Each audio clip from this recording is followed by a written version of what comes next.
അല്ലാഹുവിന്റെ ഹബീബ് മുത്തുനബി മുഹമ്മദ് മുസ്തഫ സല്ലല്ലാഹു അലൈഹി വസല്ലമ തങ്ങൾ പറയുന്നു, ചില മനുഷ്യന്മാരുണ്ട് അവർ സ്വർഗ്ഗത്തിലേക്ക് കടന്നു കഴിഞ്ഞാൽ അല്ലാഹുവിനോട് ചോദിക്കും, പടച്ചവനെ, ഈ സ്വർഗ്ഗത്തിൽ ഞാൻ എന്റെ കൂട്ടുകാരന്മാരെ കാണുന്നില്ലല്ലോ അല്ലാഹ്. ദുനിയാവിൽ വെച്ച് ഞങ്ങൾ ഒന്നിച്ചായിരുന്നു ഭീമാ പള്ളി ഉറൂസിൽ പോയിരുന്നത്. അവിടെ ഒന്നിച്ചിരുന്നാണ് ഞങ്ങൾ ആ മതപ്രഭാഷണം കേട്ടത്, ഞങ്ങൾ ഒന്നിച്ചാണ് സിയാറത്ത് ചെയ്തത്, ഞങ്ങൾ ഒന്നിച്ചാണ് ഇശാ നിസ്കരിച്ചത്, ഞങ്ങൾ ഒന്നിച്ചാണ് നല്ല നല്ല കാര്യങ്ങൾ ചെയ്തത്. അല്ലാഹുവേ, എന്റെ കൂട്ടുകാരനെ ഞാൻ സ്വർഗ്ഗത്തിൽ കാണുന്നില്ല എന്ന് സ്വർഗ്ഗത്തിൽ കടന്ന പല മനുഷ്യന്മാരും അല്ലാഹുവോട് പരാതി പറയുമ്പോ അല്ലാഹു തആല പറയും, ഹുവ ഫിന്നാർ, അവൻ നരകത്തിലാണ്. കാരണം നീ അറിയാതെ ഒരുപാട് രഹസ്യമായി അവൻ തെറ്റ് ചെയ്തവനാണ്.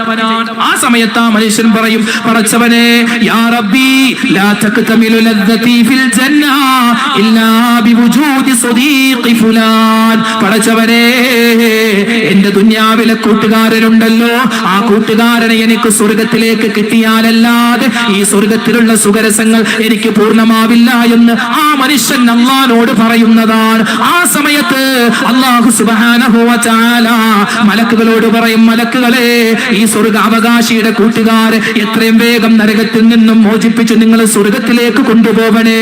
അത്തരത്തിൽ സ്വർഗ്ഗത്തിലേക്ക് നമ്മളെ കൊണ്ടുപോകുന്ന നല്ല കൂട്ടുകാരന്മാരാണോ നമുക്കുള്ളത് എങ്കിൽ ഞാനും എന്റെ ഉമ്മമാരെ, നിങ്ങളും എന്റെ വാപ്പമാരെ, നമ്മളെല്ലാവരും രക്ഷപ്പെടുന്നതാണ്. നമ്മുടെ മക്കളുടെ കൂട്ടുകെട്ടുകൾ നമ്മൾ സൂക്ഷിക്കണേ. ഇന്നിപ്പോ മക്കള് അല്ലെ, രാത്രി 10 മണിയായാൽ റൂമിലേക്ക് കയറും. പിന്നെ എന്താണ് അവിടെ കാട്ടിക്കൂട്ടുന്നത്, ആരെയാണ് അവർ വിളിക്കുന്നത്, ആരോടാണ് സംസാരിക്കുന്നത്? വാപ്പയും ഉമ്മയും അവരുടെ ലൈഫിലേക്ക് ഇടപെടാറില്ല. വാപ്പ പറയും, എന്തിനാ, അവൾ പക്വതയെത്തിയില്ല, ഇനി അങ്ങോട്ട് നമ്മൾ ഇടപെടണ്ട, അവൾക്ക് അവളുടെ ലൈഫ്, അവനിക്ക് അവന്റെ ലൈഫ് എന്ന് പറയുന്ന സ്ഥലത്താണ് മക്കളുടെ പരാജയം. അതുകൊണ്ട് വാപ്പമാരെ, ഉമ്മമാരെ, നമ്മുടെ മക്കളോടുള്ള ശ്രദ്ധ എപ്പോഴും വേണം. അത് പ്രായപൂർത്തിയായാലും അതിനു മുമ്പാവട്ടെ ശേഷമാവട്ടെ എപ്പോഴും മക്കളെ ശ്രദ്ധിക്കണം.